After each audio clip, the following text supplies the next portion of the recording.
اب یہ اسلام کے بہت عظیم ایک ارکان میں سے ایک رکن ہے. اللہ کے نبی علیہ السلام نے فرمایا کہ سب سے پہلا رکن تو یہ ہے کہ اللہ تبارک و تعالیٰ کی وحدانیت کا اقرار ہو، پھر نبی کریم صلی اللہ علیہ وسلم کے رسالت کے جو اقرار ہو، گواہی ہو، ایمان ہو. یہ پہلا رکن. دوسرا رکن کیا ہے؟ نماز کا ادا کرنا. 5 وقت کے جو فرض نماز ہے وہ اسلام کا رکن ہے، یعنی اس کا جو ستون ہے، اس کے بغیر اسلام قائم نہیں رہ سکتا. اسی طرح زکوٰۃ دینا، اور اسی طرح حج کرنا، اسی طرح رمضان مبارک کا روزہ رکھنا. رمضان مبارک کا روزہ رکھنا واجب.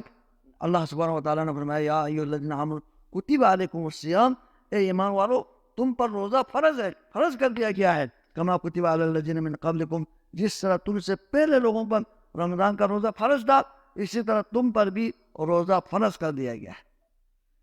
یعنی رمضان کا روزہ فرض اس امت پر ہے، اس سے پہلے سابقہ امتوں پر بھی روزہ فرض تھا. اسی طرح اللہ تعالیٰ نے تم پر بھی فرض کیا ہے.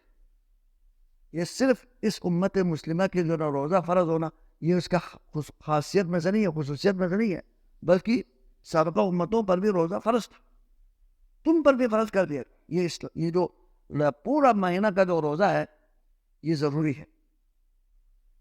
اس روزے کو بغیر کسی عذر کے کوئی اس کو توڑے، کوئی روزے کے منافی کام کرے، اپنے روزے کو خراب کرے، تو یہ بہت بڑا مجرم ہوگا، گناہ کبیرہ کا مرتکب ہو، فاسق اور فاجر ہو.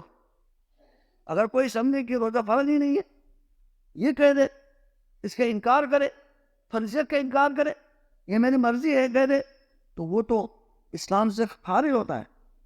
لیکن روزے کے فرضیت کا اقرار کرتا ہے، میرے اوپر واجب ہے کہتا ہے، لیکن اس کے باوجود وہ روزہ نہیں رکھتا، تو بہت بڑا مجرم ہوگا، فاسق اور فاجر ہوگا.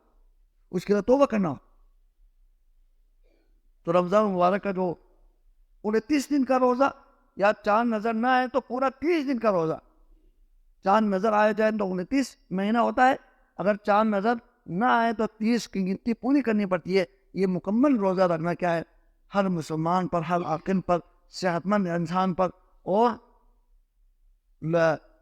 مقیم آدمی پر جو سفر میں نہ ہو، اس کے اوپر کیا ہے؟ واجب ہے.